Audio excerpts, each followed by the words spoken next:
they're so Yeah, big, I don't know. but they're running at a short margin now. That's the thing. I think we cut But out for I a don't minute, know. guys. I'm not sure if we cut out or not. Craig, it came back on. It did some kind of thinking thing on here. So if we got a little blurb in there, guys, sorry about that. But yeah, I mean, maybe Mark knows or one of you guys know a little bit more about the Calico thing. Must have got a good price for it because they're pretty huge. I mean, they're the big box store. You can get just about anything through them. So I'm trying to look down through chat to see. Nope. Doesn't seem to be coming back on yet. Yep, nothing yet. All right. Well, anyways, but yeah, just some of these sites that we go to, like those ones I've been hunting. Craig has newer sites he's going to be going to now, but all these videos we made and stuff, I've actually started to put them into take the intros out of them and stuff, and just make them just regular videos. And I'm going to republish them up, so people that use the Bliss tool or whatever just want to watch videos, they'll have a better idea how to operate them and stuff, especially all the way back to the V3s and stuff. I still see those on for sale, and people buying and selling those, and heck, if I can put them up on a different I guess format on YouTube, and get them kind of put together as volumes more than individual videos, so you guys can learn how to ground balance them, and some of the settings that we use, and pretty much the progression of I have the you can do that on a playlist, can't you? Yeah, that's what I'm thinking about doing, but I just wanted to get all the intros for Bliss Tool America off there and all that, and then just make them just regular videos, make them a little bit more cleaner, a little bit more modern, because I've been doing this since 2012, and it's like a progression of what I've gone through as far as buying the detector. And the first day I used it, I made a video with it, and ended up, I think I found a Indian head or something like that. I can't remember where it was, but it was in a field that I'd hunted several times with the whites. And it just shows, as you progress up through these videos through the years, you see how the settings get more and more extreme, and they're more stable, and they're still producing. And then it goes into the V5 and then the V6, and I just thought it'd be kind of cool to have a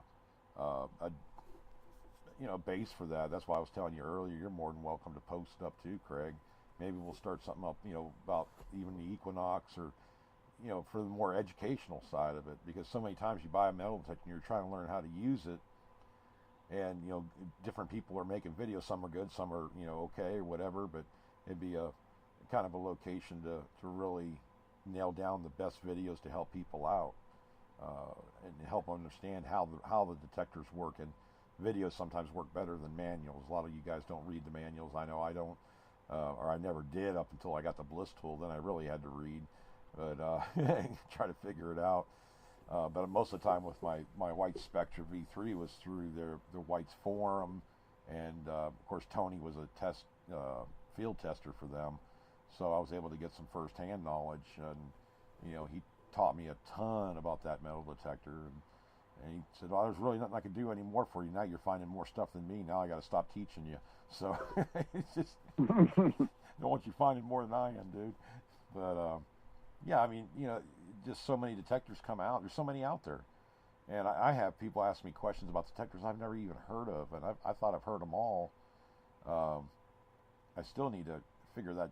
I looked at that new Nokta.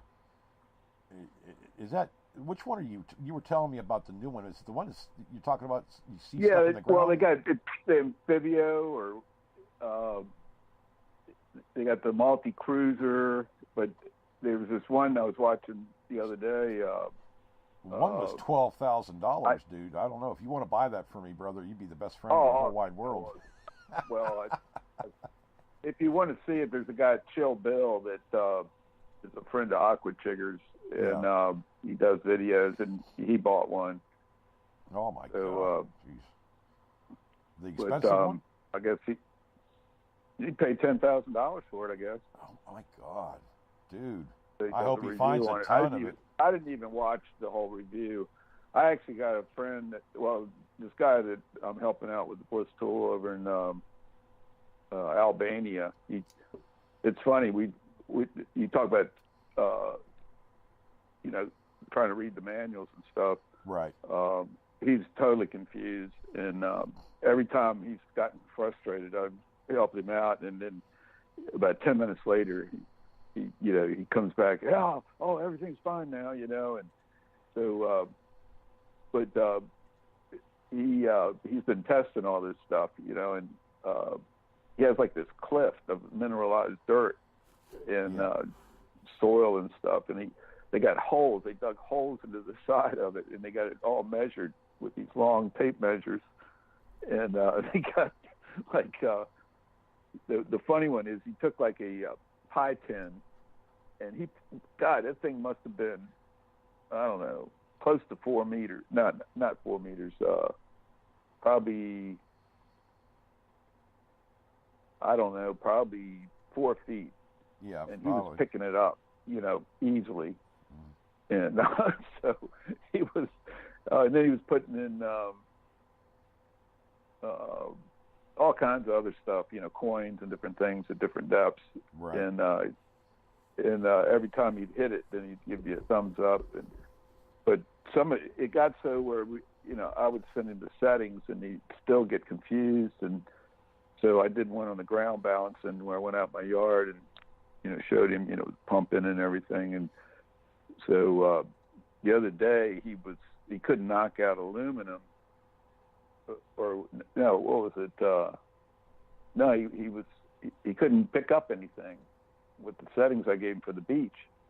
And so I said, well, you know, I need to see the settings. So he had the toggle in the wrong spot with the number 1. So that's why it wasn't getting nothing. Open that baby up. So, yeah. So, but that quick, I can tell him, you know, what's wrong. You know, it's amazing. But he had one of those $10,000 ones, and he bought it from Germany. And he sent me a picture of the screen, and he said, "What do you see?" And I said, "I don't see anything but weird colors." And he goes, "I don't either." He goes, "Oh, wow. You want to buy it?" And he goes, "I paid, you know, so many euros for this, and I'm so mad." And sometimes money doesn't get you what you need. That's for sure. That's a lot of money to put into a detector. I mean, if it's worth it, it's worth it. You know, I'm not going to ask my wife for a $10,000 metal detector because I know what the answer would be, and I can't say it on the radio. Yeah. Well, I've seen guys with those GPZs, you know, that's pretty expensive machines. And I guess if you were a professional gold hunter and you were really finding the stuff. Yeah, that's what it was intended for. That machine might pay for you if you had the right spots, but right. I don't know. It's you know, with the Bliss tool, man, I pick up such small items that. Well, I know you do. You pick up percussion caps and stuff. So, you know, 4 and 5 and 6 inches down. It just depends on the detector how you have it set up. But yeah, I mean, if you're in a gold field or you're in, I don't know, Australia or in California, Arizona, you know, something like that, where you're actually, you know, detecting for gold. Heck yeah! I mean, if you find one good nugget, you know, that's all it's going to take. Pay for that thing. And I'm sure that people finding a fine gold, that was, I think, was the main reason why they came out with a GPZ, is because it would find the real fine stuff. You know, I don't know if it's better or worse, or the same as the GPX 5000 or 4500. Nah, you know what I think was, you know, they were trying to find, you know, nuggets in the most difficult, you know, ground. You know, especially with hot rocks and, you know, crap like that, and the iron mineralization and stuff. So, you know, it's funny because I haven't gotten into gold much, you know, but I do know some gold hunters, and they always argue about where's the worst mineralized ground. And some of them say there's some places out in Arizona or something, and then there's other places that, you know, claim it's Australia and the Golden Triangle. I don't know. They said it. Remember, Gunner said that Bayasol was bad. Yeah. And then some people say Culpeper's the worst. I just use Culpeper But because everybody knows Culpeper dirt is, it's tough. But I mean, there's places well, around the from what U.S. I I'm hear, sure. even the guys that are pretty expert on all this stuff say, Culpeper's probably one of, it's either the worst or the second worst in the world. We're going to say know, top 10 anyways, in the world, because I'm sure there's places that, I haven't even talked. We haven't had anybody from Hawaii on here, stuff with all the volcanic activity and stuff like that. I wonder what that volcanic rock does to metal detectors, how mineralized that is, or if does it affect it at all. I don't know, it just popped into my head. You know me, I think about it and I have to say it. So the volcanic rock, whether it sets off a detector or probably not. depends on what kind of minerals are bubbling up. Yeah. Yeah, bubble some gold, baby. Yeah, it's, I think you would have some pretty good luck on those beaches out there in around Hawaii. Cause it's all those platinum I know gold there rings. there was a story where Bill Cosby lost a $60,000 or $70,000 gold bracelet in the surf near his condo. That was years ago. We're so smart about this that most of us don't bring any jewelry to the beach anymore. Afraid we're going to lose our own stuff. Especially underwater, the water hunters. Yeah, I've seen, some of these beach hunters. You ought to see the collection of gold rings they've got. If they haven't sold them, it's amazing, absolutely amazing. Some of these guys have been hunting like 20, 30 years. It's just, I'm surprised that floor doesn't cave in. It's so many rings and boxes and stuff. It's unbelievable. I usually just sell them for, sell the gold off, or sell the, get rid of the clad. Unless it's like a really cool ring or something, my wife gets first choice always. But it's nice to find a ring, but that to me that pays for fuel. That pays for maybe if it's a real nice ring, maybe it pays for another metal detector, or maybe some accessories or something like that. My relics are a different story. I don't part with any really. One item I can think of I parted with. I've given them out, given some away, but that's not really in my wheelhouse to sell, relics and stuff. But the gold rings, silver rings, that kind of thing, I've never really saved a lot of that stuff. Didn't, because they're not really a relic. It's just kind of like a way to finance my hobby. So I know you keep everything. Yeah, I got about at least 13 to 15 gold rings I've found, and I found one that for a guy, that lost it. But I've got some gold chains and some other gold jewelry. But it's funny, I've been out and I found a pretty good sized gold ring, and I go, hey, look, got a gold ring, and people are freaking out. They're going, oh my God, and to me, it just doesn't really. It's not like a relic or anything. It doesn't money. have any character or anything to it. It's just money. Yeah, I mean that's the way I kind of look at it. It doesn't have any history or anything to it. Usually, it's just. Well, I know that some guys keep them. Like Chicago Ron, when we went up there to Chicago, I was up at his place, and he pulled out this necklace of rings.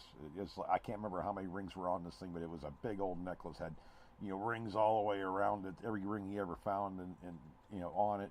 If you're going to do something like that with it, that's pretty impressive. And then he pulls out these almost tackle boxes full of, reals and this and that, and the other thing that he found like over in Europe and stuff, and when they go on those hunts over there, and all the gold rings and stuff he found in Lake Erie or Lake Michigan and everything, when he water hunts. I mean, the guy's found tons of stuff, and I've found quite a few gold rings in holes with coins. Yeah, oh yeah, they get sink into. It was funny. The funniest one that I ever had was this park near my house that I hunted for about 10 years or more. Hey, I got this signal, and it was reading. It kept jumping between like wheat penny and silver dime, and I dug down and I popped this real shiny silvery looking ring out of the ground, and I went back over the hole and it read the same thing, kind of like a wheat penny. and I thought that's weird. So I ran the ring over the coil, and it didn't even the meter didn't budge at all. But I was getting a good beat. So I looked inside, and it was a 10-karat white gold wedding band. You know, so that was a signal that nobody would ever dig. I mean, who would ever dig a zero signal? You know? Well, yeah. It makes you. Well, the one thing I noticed with the Quest is that as an item gets deeper, when you're talking about extreme depths, I mean 7, 8, 9, 10 inches down on like a dime, the numbers do change. They do get lower. So you start getting down below right around 70. 65 is a square tab. You know what I mean? You got to be careful because it could be an extremely deep dime, especially like a barber dime. It doesn't have as much silver in it. And, I may be missing stuff, so I've been digging a lot of aluminum signals. It's driving me crazy because it's like, if I had I dug 10 pull tabs to one dime or one penny or whatever, an Indian head or something, that'd be great. That'd be good odds. But when you're digging 50 and 60 targets and not getting anything decent, it's always aluminum, always some kind of piece of zinc or a chunk of lead. I'm getting a lot of chunks of lead, probably because it was used on the they had the gutter systems. They used the lead to seal the hole or the cracks up and everything else like that. Plus all the garbage I found, like the window weights, those big window weights, for the old style windows, like cylinder things that would fit in to make the window easily opening and closed. I find those in the ground. They're so huge that I know it's iron, so I had to get it out of the way. I found like 6 of those, and I guess they sold all the wood that they could. Anything that anybody wanted to buy, or gave it to them. I don't know what they donated it, because they can reuse that wood because it's a historical house. They can use it on another historical house from that era. So there's people that do buy, old houses and stuff just for that reason, to strip off all the old lumber so they can fix up the houses they have. So it was taken down rather nicely. Even the tin roof was taken off properly. I haven't run into a lot of the lead seals they used. It was like a nail with a lead piece on the head of the nail. So when you beat it in there, it sealed it. I have only run into 1 or 2 of those. So they've done a pretty good job about, collecting the stuff up and just not pushing the house over. That's usually the kiss of death down here. They push the house over, they push it into a pile, and they burn it. And that's happened, not recently, but that's the way they used to do it. Or they took apart the house, everything they needed moved wherever they were going to move to and rebuilt. And that's why it's so hard down here. You're looking at an area and you go, where the hell was the house at? I would have never guessed there would be a house that close to the state road, but that's where it was. I mean, I got photos of it. But, where he's building the house now is clear back. The older houses, they're taking the wood. Yeah, the wood is worth a lot of money. I mean, you get a lot of... In fact, the one guy that took most of the roof off and most of the front of the house off at this house I'm working, he's still got a pile of wood there, but he did it for free so he could keep the wood. Oh, especially cedar Paulie, what am I thinking about? Cedar and cypress. Cypress is a big one. They pay big money for cypress boards. From what I've heard, they look for the old cuts where they cut the tree down way back when and it sank in the water. And you see it on TV. I can't remember the name of the show, but they actually drag them up and they get thousands of dollars for a log, a decent sized log, because it's just, you can't cut that stuff down no more. It's like southern white pine. I mean, Florida, man. There's they used to log the heck quite out a of few. Florida. We got a lot of cedars around here. Mm-hmm. Well, I had that one.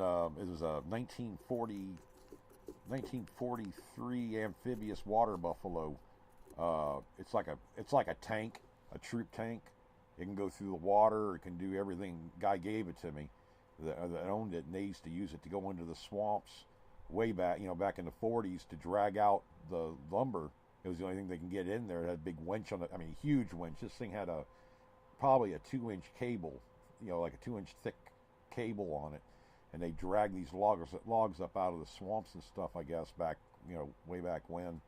But he gave it to me, and I actually sold it to a guy in Sanford, Florida, that they came in and somehow got this thing up on a lowboy. I made a video about it and just put it to music because it was so noisy and stuff you couldn't really hear. But they restored that, I guess. I never did get a picture of it. I need to look up their website or whatever, see if they ever restored it. But they wanted, yeah, the guy that owned it wanted me to scrap it, and I couldn't even begin. Craig, this thing is, well, picture a Sherman tank and something bigger than that, and that's what. How do you scrap that?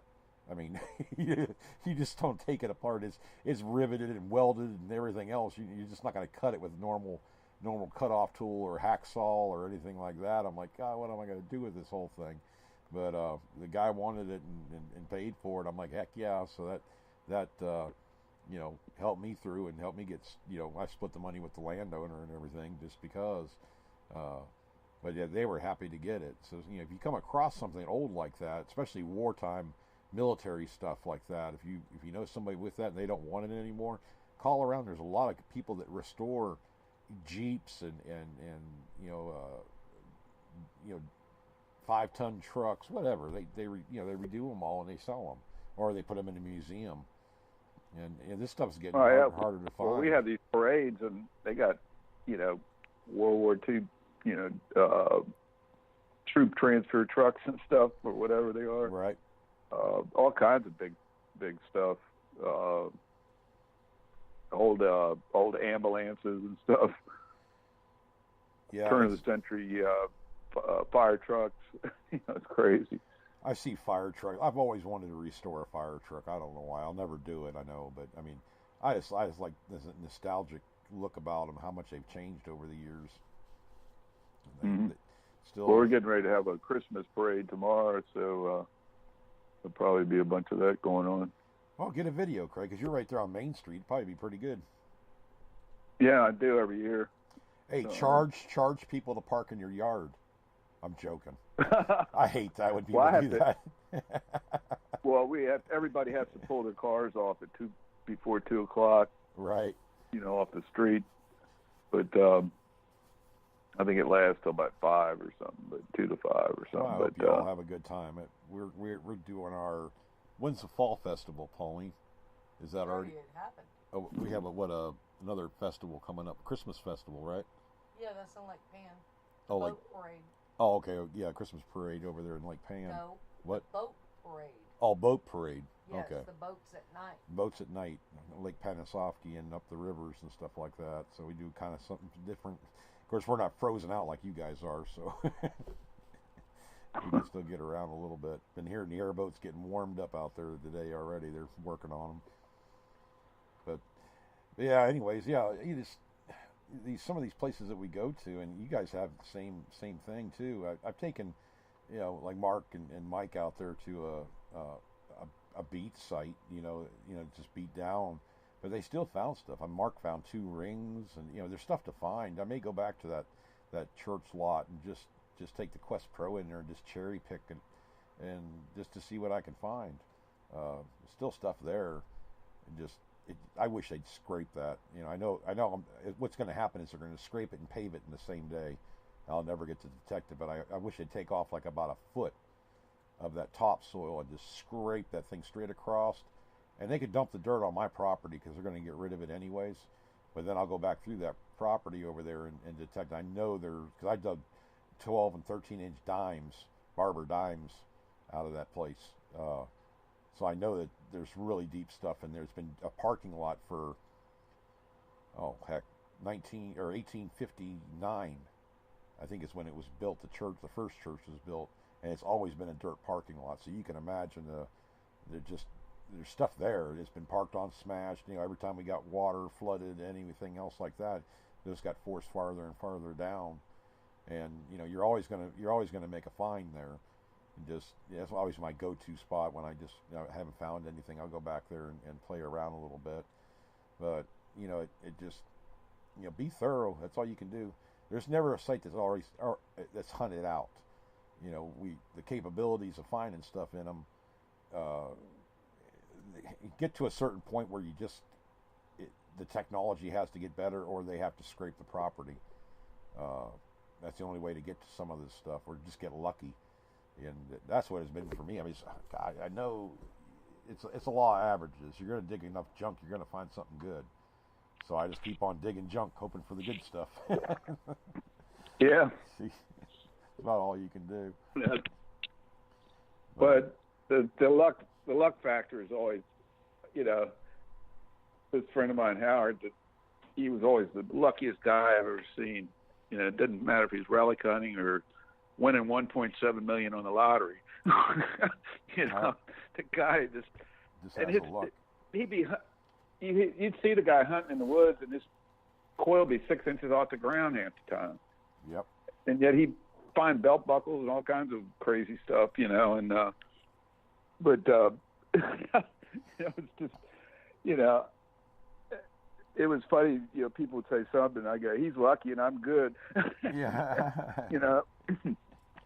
Well, it's like me. I got a signal on Friday.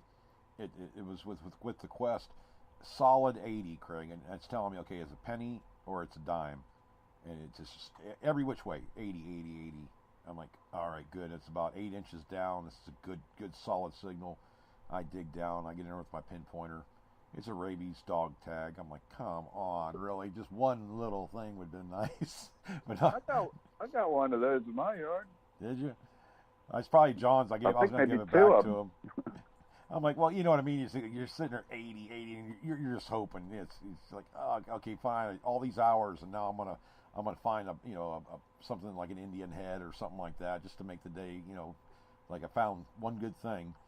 But I did find a good thing. I found a little rabies tag. So hey, but it just, I find some weird stuff there. That pocket knives. They lost a lot of pocket knives on that property.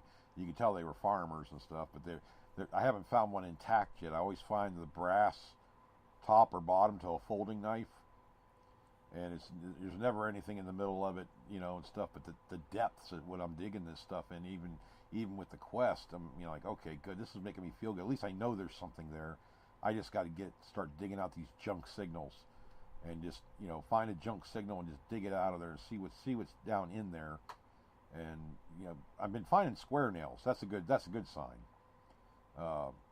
Because they used them at that time to build houses and stuff. So I know I'm in the right spot. Just they had to drop it where the decks were. If you guys looked at the photos on Facebook, they had a lower deck and an upper deck, and I know right where they were. And there's like a little, if you want to call it a sidewalk, they kind of poured. It doesn't have any rebar, nothing. It's just plain concrete slabs like. So I know right where the deck was. It's a regular slat board deck. You think that I would find something there? I did find that spur leather with the silver pieces on it, which was a nice find. But I expected to find some change or some buttons, or sit on the front porch and they would sew, that kind of thing. No buttons at all. Never have found a button there. That kind of blows my mind. I think Tony really, I mean, he's a thorough Craig. I mean, he is thorough hunter like you are, big time. And he would go out with that Thesaro with that little shooter coil and just get in there, and he made a lot of good finds off that property. Matter of fact, I think he found a half dime there too. At one time, he was telling me. So I know that there's been a lot of coinage pulled off of that property. I just expected there to be more. I'm not finding very much current stuff at all. I found couple quarters, couple of regular brand new pennies, probably from the workers that are working out there. But I haven't been back over to the Tollbridge property either. And I got some news about some different areas around there where they were finding jewelry, and it's pretty far away from where the old house was. So I don't know whether to believe the guy or not, or maybe you know how that is when you get a person you really don't know jump a fence and come and tell you, oh, I used to hunt this place and found jewelry over here and this and that. You don't know whether to believe him or not. I don't know why he'd lie about it, but maybe he's trying to send me off the trail of getting any closer to where I was heading to. I don't know. When I start finding stuff there, I'll let you guys know. I want to get Mark and Mike up there. I just don't want to bring them up and have them not find anything unless they're into it. Mark's on there tonight. He may answer me already whether he wants to come out or not. We may try to do that in a couple of weeks there when it gets a little bit cooler. We're up in Well, the it 80s sounds. again now. I think the sound's off on this thing. What's that? They're not getting a signal off on the chat. Really? Yeah, it came back on and it went back off again. Oh, is it? Okay, because I'm showing. We're sending. Can you guys hear us out there at all? Well, I know what's going on. As far as I know, we're running right now.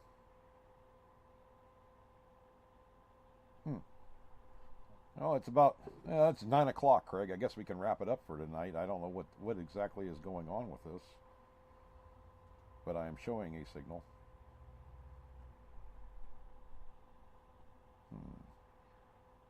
Never mind the lack of whatever dead air time. I'm trying to see where are you seeing they're not getting sound. Well, I don't think there's anybody's commented in a while after they said the sound went off. Let me check. Oh, okay. Well, if you're still there, we'll still do the show. Yeah, 17 minutes ago or so. Oh, wow. Off the 2, got to go to reload. Got to go reload it. Okay. It came back and then went out again. I just put down hello. Maybe somebody will kick back. I saw the little Spreaker thing go all kinds of crazy and started doing this roundabout thing. We had another caller here. Craig, I'm going to try to take this call here and see what happens, okay? He may kick you off. All right. Yay, who do we got there on the line? Hey, how you guys doing? It's Brandon in New Hampshire. Hey, Brandon, are you getting a signal on the regular radio show, or did it cut out all? Yeah, everybody, you guys are in the old chat room. The whole show restarted a new chat room. You guys are missing that part of it. Everybody's here, and they're saying, we hear you, we hear you, we hear you. So, oh, okay. You guys are still live. Okay. Freaks me out because I didn't see it. Like Craig said, we didn't see any more chat on there, and I'm like, well, what happened here? Because it went to do the whirligig thing like it was thinking, and it hasn't done that in 2 years. I don't know what exactly happened. We had some kind of football, but how you been doing? I haven't even talked to you in a while. No, not too bad. That's why the whole thing went wonky. I logged in for the first time in a long time, and all of a sudden, Spreaker said, "Oh, this son gun is back." I almost swore, which I caught it. They said he's back, and I said, "Well, you know, if you're going to have technical difficulties, it's going to be because I'm listening." Mm-hmm. Well, okay, but you're probably snowed in already, aren't you? Yeah, we've gotten the snow a couple of times already. Freezing rain, the icing, all that crap has gone on already this year. We're in the midst of it. The cold weather's already kicked in. We went out with a couple of a buddy of mine last Sunday. It was the last hunt of the year probably, and it was a couple inches of snow, maybe an inch of ground frost underneath it, and then finally you could break into the ground and actually do something. But since then, it's gotten colder. We've gotten more snow, and I think that's pretty much it for the year for us. Oh. That sucks, man. How'd you do this year, though? Because I hadn't talked to you in a couple months now. I've seen you on. Well, it's been probably longer than that. I didn't do much with the internet thing this year. I did more on some site work, working on the town I grew up in Gilsum, New Hampshire, working with the town historical society, working on where the original town was originally built in the 1750s and then resettled 11 years later after the Indians burned them out and the grants all expired. And so we're working on trying to find the original town site, and I had some pretty cool finds this year. I just didn't want to put it out there public because too many people are nosy, especially on Facebook, where there's enough locals where if they tried to find where I was going, that was going to ruin my chances of doing a lot for the town that I'm working with. Oh, exactly. Yeah, no, I did well. I mean, I found a couple of bucket listers I've never even found before. The half dime you guys were just talking about, that's still on my list. I've never found one myself. Me neither. I will say I found my my first large. I've dug reals, let's put it this way, and I found the biggest one finally this year. Awesome, brother. That's a good job there. Made you feel good. Yep. No, it was one of those signals, though, that you swore you dug a manhole cover because it came out sounding like a coffee can or something, and it wasn't as old as I expected, so it was an 1802. It's not what I was looking for. Right. But definitely, it's been a spot that's been very productive. I pulled a lot of military buttons out, and we're talking this original settlement's only got about 15 17 original cellar holes in that spot, and it's so far off the beaten path. It's very, very hard to get out there. Let's put it that way. So doing the research, working with the town, the town actually gave me some of the old maps, some copies of the originals, which is pretty cool. That's in their town archives, knowing that I grew up in the town, and the same librarian still works at the same library near my old house. Wow. So she was been working with me on this and some of the town archive history, the history of the town of the town that I grew up in. I almost said it, but it's just been a lot of fun doing that. And then it sounds like you guys, or I know at least you, by listening to you talking about the Quest Pro, have switched machines. I recently did the same thing. I switched over to the dark side and bought an Equinox 800. Nothing wrong with that, brother. So. Yeah, well, I've had it for one hunt. I took it out last week. You know, I still use the Bliss tool and the Quest Pro. About evenly. I go over an area and I grab the other detector and I go back over it, because every detector, you know, there's those little quirks about them, and sometimes one will read up differently than the other. And you know the AT for Pro sure. real good. So yeah, ain't nothing wrong with that. We'll talk about all those detectors. Anything you're finding stuff. Yeah, well, and you know that's kind of refreshing too to hear you guys say that as well. And Craig, are you still using mostly the Deus, or? No, he's using Craig. You know, we're having the Skype is screwed up, so Craig's offline right now. Oh, okay. But no, he's using the Equinox also. He bought an Equinox, and he still uses the Deus, and he's using the Bliss tools also, but he's mostly using the Equinox right now. He's made some really good finds right there by him. I'm sure you've listened to the show and heard him, but he's liking it a lot too. Quest Pro and the Equinox both seem, you know, they're pretty close. I mean, I think I haven't had a chance to use the Equinox yet, so I can't make that determination, but I'll use any detector that's going to find me something. I mean, if I think it has an advantage, and I do like it because I've always been kind of like a sound guy. Yep. You know, but I used the whites and stuff before, but the target IDs are getting better, and they're giving me at least an idea. Okay, it's jumping into whatever, you know, up to a higher range. I'm hearing a higher tweak. It may be worth digging. It's good in the trashy area. You know, it doesn't always work that way, but I do like it for that aspect of it. It gives me a different way of detecting. And then, of course, I go over with the Bliss tool, which I know, hey, if it locks on, it locks on. If it doesn't, it doesn't. But I've seen that it's really, I'm finding stuff with both of them. So it's working for me. Yep. But, yeah, I mean, that's the other part of it, too. The more tools you can put in your arsenal, you know, the better off you're at. I mean, no one hobbyist has any one of anything, I guess, is the best way to explain it. And I know I still could not tell anybody not to use an AT Pro. There's no chance. My curiosity was more so, is there something I'm missing? And I haven't had a chance to go back to old sites. Like I said, my first hunt besides my own yard, which I was ready to toss the Equinox into the woods because it just wasn't responding. I don't know the machine well enough. Right. But in a farm field, you know, I put it in field 2, and we only had 2 hours because it was just starting to get dark and it was cold. And, you know, for the other guy using a Fisher F75 who's been using this machine, the 75, for probably the 6 years that I've known him, to come out of there with a flat button. And my first, you know, initial trip out with the Equinox, I got 3 or 4 flat buttons. I got an old buckle. I got, this is funny, my first coin signal with the machine was an absolute screamer, which people say it really locks onto coins. And so I've got this, what I swore was a silver coin in my hand, you know, maybe the size of a quarter. And I walked over to my buddy Ed and I said, dude, first silver coin with a new machine. And the top was all covered with mud, and I flipped it over, and there's a woman's behind there, and it says tails, and you flip it back over, clean it off, and it's the naked bust of a woman, and it says heads. You got a nudie coin. It about floored me. You got a nudie coin. And I'm not going to lie, I'm still calling that my first coin with the Equinox. Nobody can take that away from me. It's a challenge coin from around the 50s, so I'm going to say it's still a coin, regardless of whether it's monetary value or not. Yeah.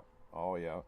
Yeah, it's just, you know, even I do it with the Quest Pro. You know, matter of fact, the guy that owns the property over there, Johnny, he seen me sit down, and you know, they have a couple concrete blocks there, and I sit down and I'm poking buttons and changing stuff. He goes, "Well, why aren't you detecting? What are you doing?" I said, "Well, I'm learning this machine." He goes, "Oh, I see you come out here. Usually you use the other one and you don't even do nothing." I said, "Well, this Quest is new to me.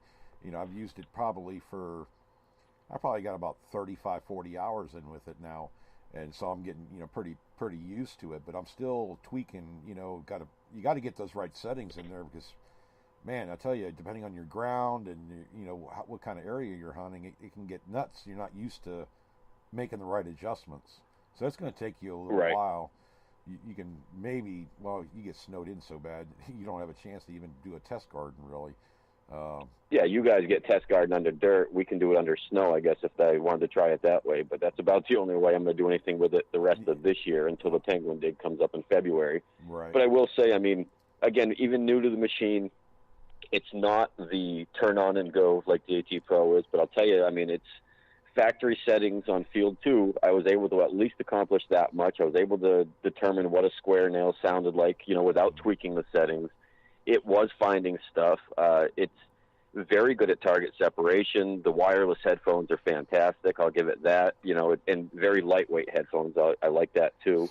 So it's not that you can't turn it on and go, but for somebody that wants to be as methodic as I am, I know I missed stuff. I know I'm going to continue to miss stuff till I know the machine. I'm not going to be satisfied till I learn it. But at least right now, in the spring of next year too, which spring for us is about August, I'll have a chance to be able to tweak it a little bit to my own personal preferences, settings, use the ground balancing a little bit better, the thresholds and all that stuff. Right. Being a multi-frequency machine, it's a totally different ball game. And anybody that's used a regular VLF machine like the AT Pro, and then you go to something like a MindLab, the numbers don't correlate anymore. The sounds are different. So it's not. Everybody has this impression a metal detector is a metal detector. That is definitely not the case. No, they'll find you something, but they're definitely not the same. That's for sure. Exactly. Yeah, even with one thing I think you're going to find, especially using AT Pro, is with the Bliss tool, I had to slow down with the Quest because I know the speed of the Bliss tool. You're in the opposite. You're used to working slower with the AT Pro. This Equinox is a lot faster. So that's going to be something way faster. It's going to be, it may be awkward at first, but there is such a thing about going too slow over a target and making it sound good. I found that out with the Bliss tool, and you go really slow like you would on an AT Pro or something like that, and sometimes it'll make it sound like it's going to be a good target. That's what you'll find at first, and then you realize, okay, this is what I'm doing wrong. I have to swing the coil faster. But don't. I don't. It's just something you're gonna have to learn. I mean, I don't know how to explain it other than that, because that is a fast machine. If it's anything like the Quest is extremely fast too, or Deus. If you're coming from Ace 250 or AT Pro or Fisher F75 or whatever, you're not. They're not as quick of a recovery delay on them. So you have to sit there and kind of reprogram yourself to hunt.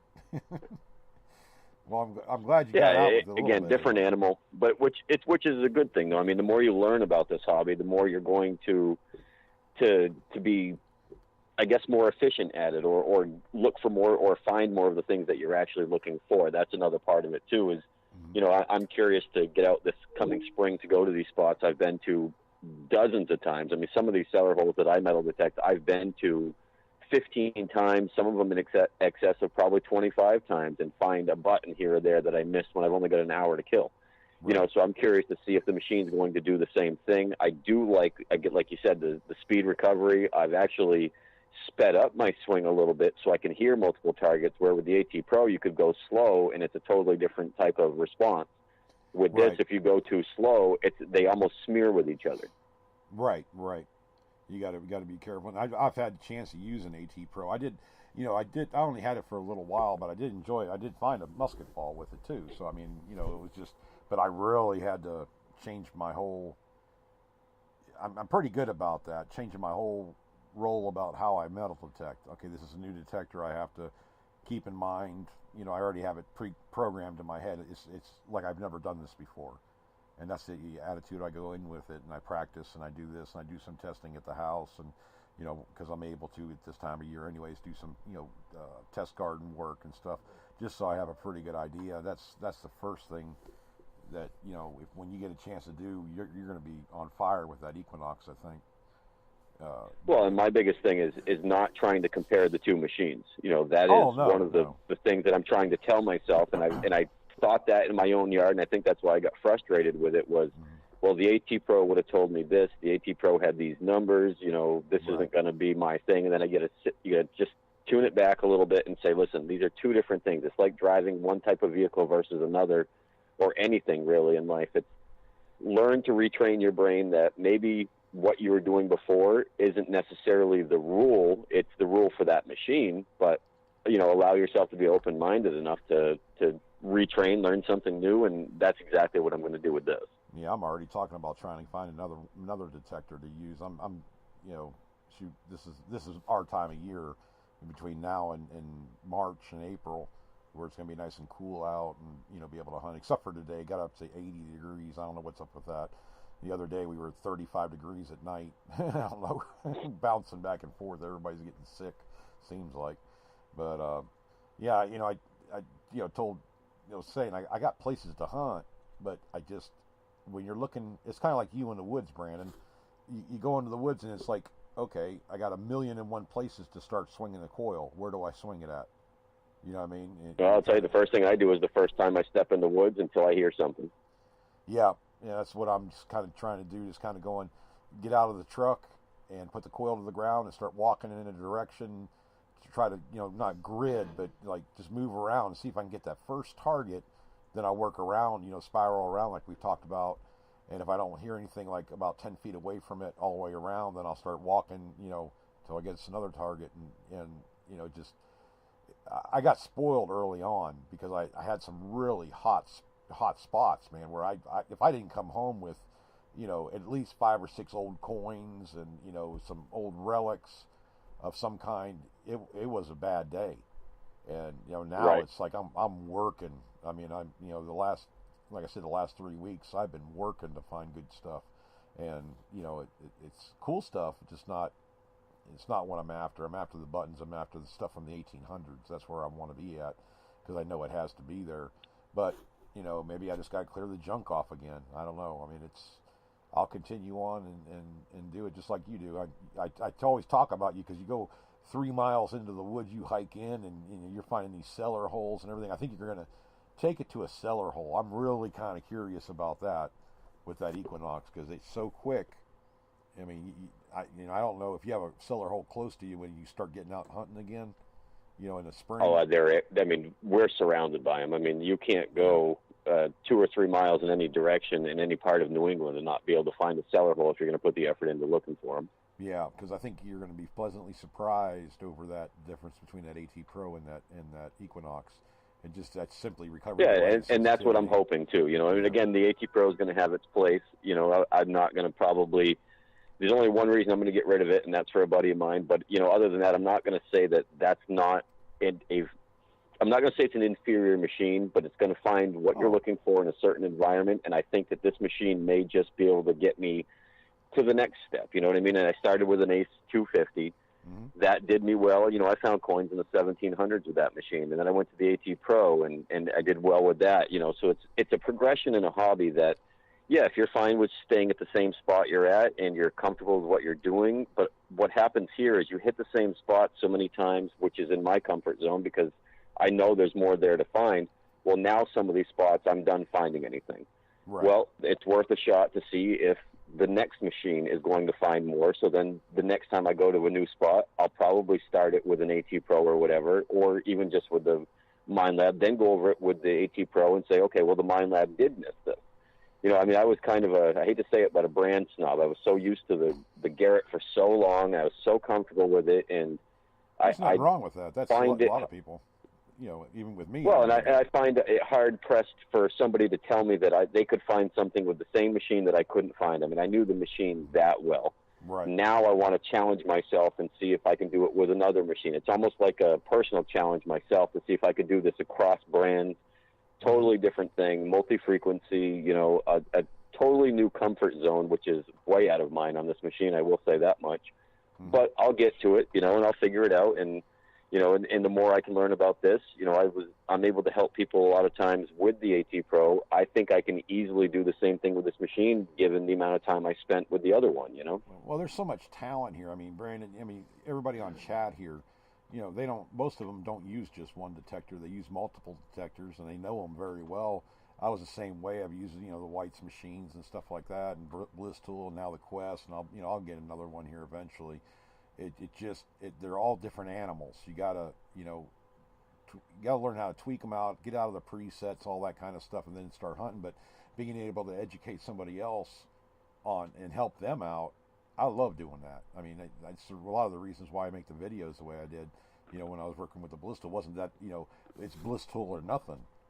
I mean, I used other detectors. I mean, it was just that I was a distributor, and that's the one I use, and it does very good. And the thing is that once you find the right settings with that Equinox, it may be better. It may be at doing what you like it to do. It may be worse. You just don't know. Right. In your environment, in your soil, and there's so many factors. But when I'm hitting, like with the Bliss Tool, when I'm hitting 10, 11, 12-inch dimes on test gardens, I mean, how can I not say something about it? I mean, that's like right. unheard of at the time. And now, Equinox, I think it can hit an 11-inch dime, if I remember right. I think that's what Evan was using, or Sam and Evan were saying. So it's not out of the realm. Now we're hitting, like quarters. With the Bliss Tool, I mean, I can hit a quarter at 20 inches, for goodness sake. Am I going to find one at 20 inches? I don't know. I mean, if it's a filled-in field or something like that. I found, a buffalo head nickel at like 16 inches down with the Bliss Tool. And, that's pretty good depth. That's about the size of maybe a shotgun shell, 12-gauge shell or something like that. But, am I going to do that with the Quest? I don't know. I mean, I'm hitting 9, 10-inch dimes with it. So, hey, the possibility is there if I can get the settings right. But, yeah, teaching people. Well, the other part of that, too, is, though, do you want to dig a 20-inch target that you think is a quarter and then dig out a piece of junk over and over again at 20 inches? That's the other factor, too, People probably laughed at me when I bring that big shovel. But I've learned, man, I could punch a hole with that very quickly. And it does get monotonous when I'm using the Quest, because a lot of the targets are 7, 8, 9 inches down most of the time. But with the Bliss Tool, I mean, it's not uncommon. I've been shoulder deep on like irons for wood-burning stoves, big items like that. I mean, yeah, you need a good shovel. You can't use... you can use a Predator and stuff. I mean, I'm not knocking those at all. I want to get the dirt out of the way. So I use a regular garden shovel. Actually, I bought one that's pointed. You've seen it. I took it to a couple of the hunts. I think it's good to the CWPPO hunt too. But it has it's like a regular garden shovel, but it comes to a point.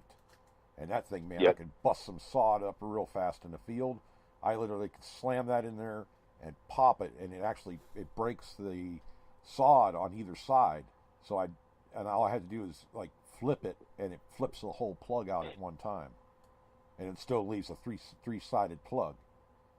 So it makes it really nice to use that. But I mean, no, you don't want to dig. I'm always thinking 20 inches down. It's got to be something decent. I mean, for a Bliss Tool to go off on it, there's ways of telling. But now with a Quest, if I got something like that, I'd be thinking tin can, beer can, something, because I don't know it car hood yet. Disclaimer too: if you're going to go to a park or a manicured yard, don't bring a big shovel that you're going to go 20 inches deep. No, I bring my backhoe, man. Bring the backhoe. Just don't. Yeah, well, yeah, that's the way to do it. I mean, Rick Savage did it for years on TV, so you can't tell me that it's not okay to do. Yep. Yeah, I was actually, sitting there using, a couple different shovels, and actually put serrated edges on one of mine. Man, I tell you, it just punches right through that sod so easy, and I could twist the shovel, shove it one way or the other. When I have it stuck in the ground, it just digs deeper. I mean, it's pretty. I'm pulling a 9-inch plug out right off the bat. So I mean, you can't really beat that. But I also have sand. I don't have rocks and all that junk like you guys have up there, where you can't get it, into the ground without hitting a rock or a root or something. I'm out in the middle of a field, kind of like what they're doing over in the UK on those plowed fields. I'd use it in a plowed field in a heartbeat, because it's so easy. Now they had it over here. They just got done doing the fields, but the guy planted them the same week, so I never even got a chance to go out in the field with the Blissful. I don't get very much chance to hit a plowed field with it, like they do over in the UK and stuff. So those guys, shoot, Darren made a killing with that thing, finding hammered gold coins and hammered silver coins and all this stuff. They do very well with them. But this equinox, You mean you don't find those in Florida like we don't in New Hampshire, or? I wish we did. I wish that, I know they're here. I mean, Spanish were here from what? Yeah, until 1735. There got to be some reals around somewhere. And I'm learning more and more about my state. And they talk, there's 20 ghost towns in Florida. No, there's a lot more than 20 ghost towns. There is ghost towns everywhere that you don't, you see a sign and that's it. So they were spaced out, 5 to 10 miles tops. It just what was there. If there was, it may have only been one house there and they called it a town, or it could have been a whole town they moved. You talked about them moving a town in your state.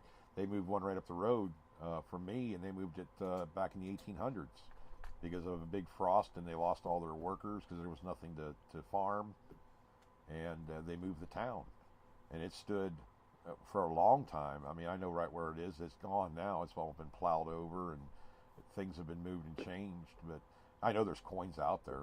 I just can't get permission. They won't give permission to hunt it, which really sucks. But when you're thinking about, which is nice up here too. If it's become a public forest or conservation land or anything like that, in the laws of New Hampshire anyway, if it's not posted by the landowner, actually posted and regulated with the post marking from the state, right, you can actually go in and metal detect any conservation land, any public forest, state forest. It doesn't matter if it's owned by the town or anything like that. That's all completely legal. Same thing with hunting. I mean, people do the hunting thing, which is why we find a plethora of shotgun shells and 22s right, and 45s out in the middle of the woods. I mean, but the oddest thing, and you were talking about how I can go 3 to 5 miles into the woods to metal detect and find an old cellar hole.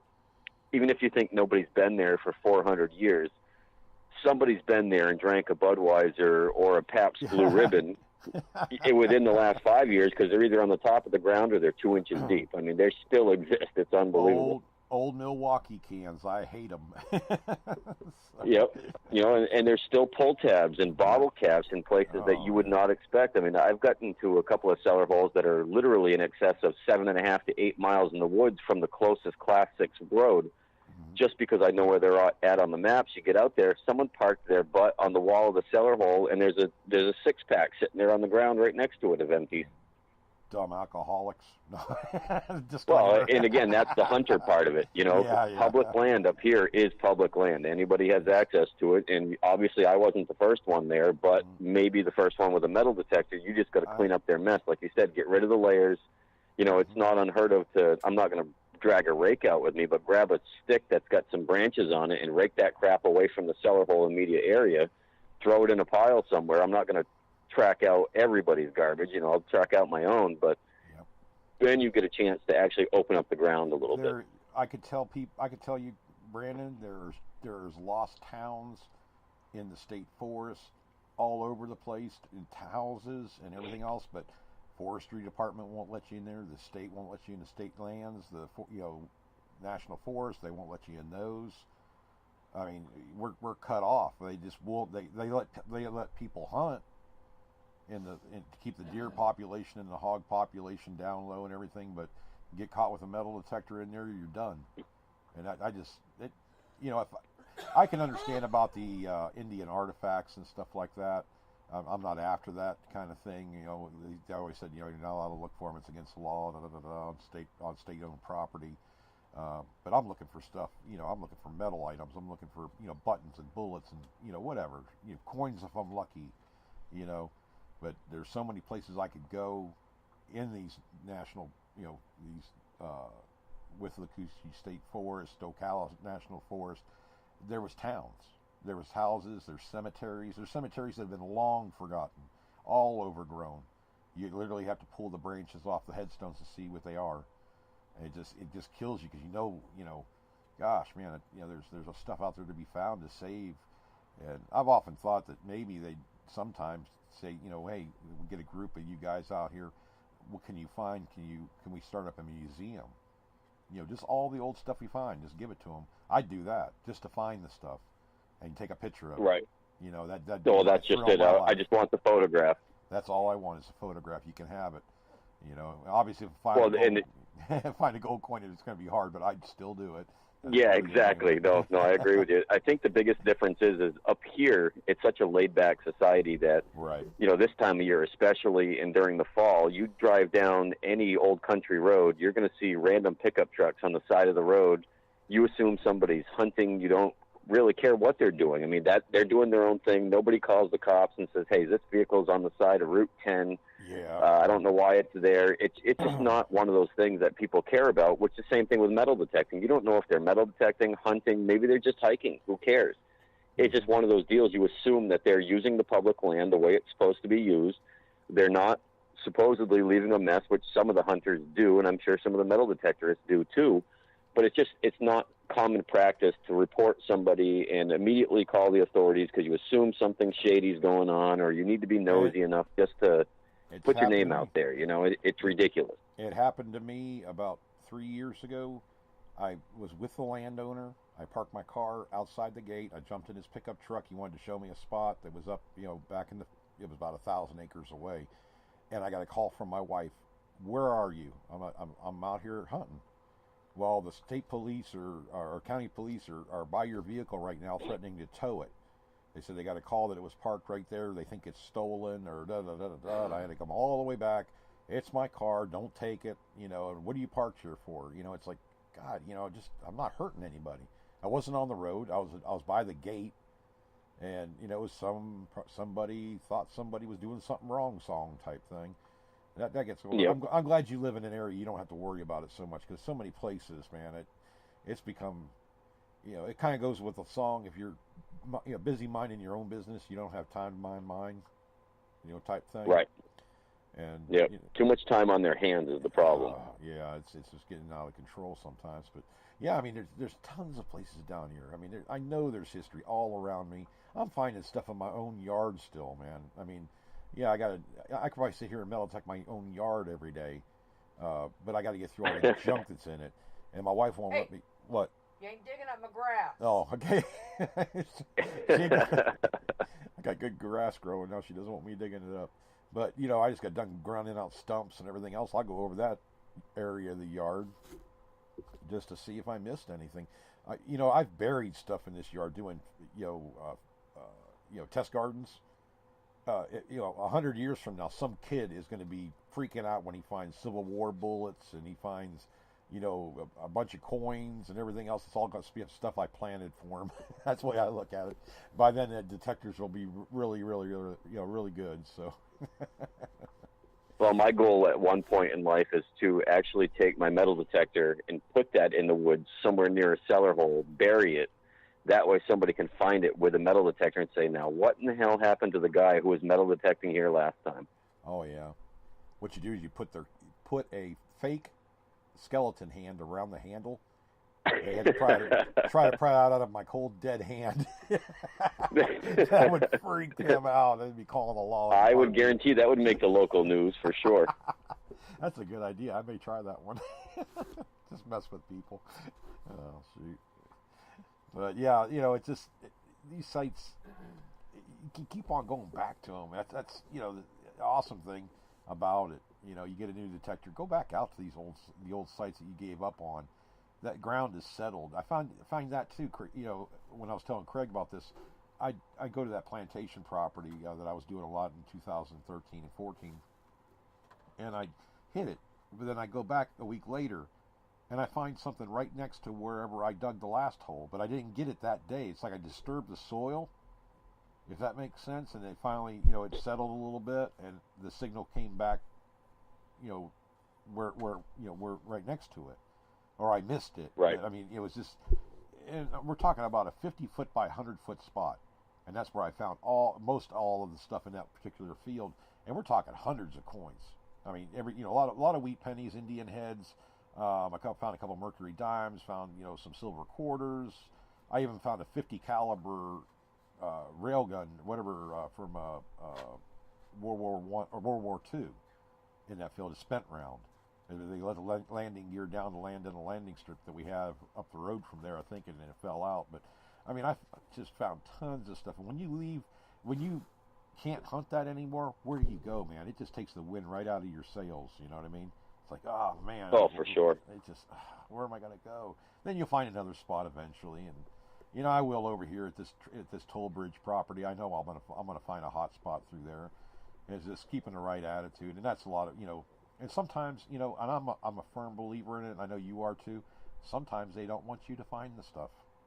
You know what I'm Right. talking about. I really think that is Yep. one of the things that I'm dealing with on that toll bridge property. There is no reason why, other than that I could think of, that, you know, it's just my attitude. Got to change it up. Got to go in there with more of an open mind. My wife tells me that is the way it's supposed to be. She said her relatives that used to live there, Creole, voodoo stuff, all that kind of stuff. You gotta, hey, you know, I'm in for it. I actually did some EVP work there too, just to see, you know, but you could feel the history. I mean, it's just, God, I love that spot. Even when I don't find anything, yeah, I want to find something, but even if I don't find anything, you know, I haven't found anything great yet, but God, it has to be there somewhere. It just, you know, just finding the right spot and having the right attitude. Be good with. So I'll tell you, I good mean, juju. even part of this hobby, Derek, that I've learned over the last few years, especially, you know, I was exclusively a field hunter before, and I've only gotten in the cellar holes over the last couple of years. To me, it's 99% the thrill of the hunt. You know, you've been to a spot that potentially nobody's been to in 250 years. You get there, maybe you don't find it, but you know what? You did the research. Yep. You did the time to get out there. You get onto a spot where you can see the hand-carved stones and the old stone walls, and you can kind of get a layout of the land. Yeah, the house sat here. There was a paddock over here. Maybe this was the animal barn over there. You know, you just get to see the stuff that people don't take in and appreciate. I know, especially in New England history, that this stuff was common nature back then, but it's something that this has been a lost thing to see, the art of how these people dealt with stonework and straight lines for hundreds of miles through woods. That, Right. to me, if you have any appreciation for history, regardless of whether you dig it out of the ground or you see it with your eyes of something that's above the ground, to me, that has become a lot more fun. It gets your butt off the couch. You're not watching TV, and Yep. you're not spending time arguing with somebody on social media, you know? Oh yeah. That's a whole bit of a ball of wax with that, arguing with people on social media. But I found, you know, one day I found over at one property, I found a hanger, you know, like you hang clothes on. But this thing Yep. was so old that it had a pin. It was blacksmithed and hammered rivet in it to hold it together. Wow. I'd never seen one that old. I mean, I've never really thought about it. I said, well, man, I've never found one of those. Who finds a 38-pound D shackle? I mean, good God. I mean, you know, fireman's wrenches. And I mean, it's all this weird stuff I find that I just never thought was on my bucket list. It wasn't on my bucket list. Once I found it, it was. But, you know. Yeah, it's, right. You know, it's the strangest stuff. And people say, and they think it's the coolest thing that, you know, there was actually some women there at the community center, and they're seamstress or whatever they do. They have their little sewing thing. They thought that was the best thing I found. And here I am with all these coins and everything else. They loved that hanger. That was the neatest thing to them, because I remember my great grandmother had one of these. And I'm like, wow, is it that old? That's old. I'm like, oh, that's cool. Okay. Well, wow. similar relation. You know, I went into the library there, and after going through these old cellar holes and trying to help the town that I'm working with, the amount of symbols, you know, kind of yeah. related. You know, yeah, I found these old coins. This is an 1802 Spanish real. You know, this was currency before the United States was really printing currency, and all this other crap. And wow, where'd you find that symbol? It's like, really? I found some War of 1812 buttons, and I found some 1700s dandy buttons and everything else, and you're asking me about a symbol. I got one here that I found in my yard. Weirdest thing. It's like it's not. I think it's some kind of rubber, plastic, something, but it's silver. It looks silver, but at the very, very top of it, it's metal. But around the edge, about I'll say a quarter of an inch down, it's got this black rubber kind of ring around it. I've never found one like that. Pauline said it is an old thimble, but I just didn't know when they. It's probably not 1800s. It's probably 1900s. But you find the weirdest. It's things. probably around that Victorian era. Yeah, it's just it's like one of those. I don't know why they put it on there other than just to grip the material, with the back side of it or whatever. Give it some grip. You try sewing denim with a needle and thread by hand and see if you don't find weird ways to hang on to that. Yeah, no kidding. Well, that, and it could even go back to the World War era too, where the metals were precious, so they were using an alternate material other than just the tip, because of course rubber wouldn't work on the tip. That's a possibility too, right. where they were conserving all the different metals for the war effort. That's an entire possibility. Yep. I watch these shows on TV and stuff. I love 1900 to 1935. They had some of the most ornate, neat things. I don't care if they were drawer pulls or I mean, you watch some of these shows on TV and you see this stuff, all the stuff you could find. The tea sets and the spoons and the everything was ornate. Everything was had writing on it or some kind of design on it. A lot of brass and copper items and everything. And really, to me, it's over 100 years old as far as I'm concerned. That's a relic. And I find a lot of 1920 stuff. I've always been in, just it's like Civil War stuff to me.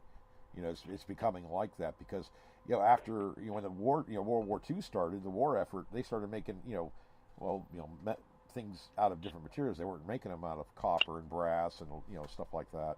They were saving that for the war effort. So, that's kind of a dead giveaway. The hat pins, the lapel pins, the cuff links. It was a classy time in our country, I think. Well, even like bridal adornments that you find during the colonial era and stuff like that. Right. I mean, not colonial, sorry, the Victorian era and newer. They made a lot of them. A lot of the bridal rosettes that we find from the 40s, 50s, and 60s were only brass backed, but they had a raised, like probably half-inch. It's an acrylic of some sort. It's a plastic. It's not even glass, with some sort of a design underneath it to magnify whatever was behind it. But they used very minimal metal during that time, again, because of the war. But they still put a lot of work and effort into trying to make these bridal rosettes look really nice. And, I don't mind finding stuff like that either. I look at it as if it's at least old enough to be a wheat penny. To me, it's a relic. Yeah, I found silver rosettes before that, from a bridal and stuff, and it just the little buckles. I have a buckle that I found in my yard. I don't even know how it got bent the way it did. I had to put a picture of it. I mean, it's bent like it's not bent like it's like diagonally bent. I don't know what the heck pulled on it, but it had to have been for a horse, a bridle, something. I don't know, but man, it bent the heck out of it. But it's all brass. And I know it has to be older because they've been making those out of metal for years. I mean, maybe they still make some brass ones, but most of the time it's plated, silver plated or whatever, stainless steel, that kind of thing. But this thing was all bent. Right. I found that in my yard. I mean, I just keep on going out here. If I get 20 minutes, I'll go out there and take the detector out and start horsing around again. Sometimes I find some of the stuff I buried. Sometimes I find new stuff. So. Hey, it's always a new adventure, Yeah. Well, all right, Derek, I'm going to let you go. I just wanted to give you a buzz and let you know that you were still on the air, and it was good talking to you again. And I'll be around probably during the winter time, especially because I can't do any metal detecting, so I have to live vicariously through you guys. All right, brother. Yeah, I was going to tell you, probably going to shut the show down anyways tonight. So thanks for calling in, Brandon. You're always welcome, brother. Hey, I appreciate it. All right, and everybody have a else. good night. Yep, you too. Yeah, we're on every Thursday and Saturday night at 8 p.m. Eastern Time. Don't forget to check out the other shows on Spreaker.com. And you can download their shows too. Listen to them on the way to work or whatever. It's on our archives. And make sure you like and follow the shows too. They really appreciate it, and so do we. So y'all get out there, keep digging, and God bless.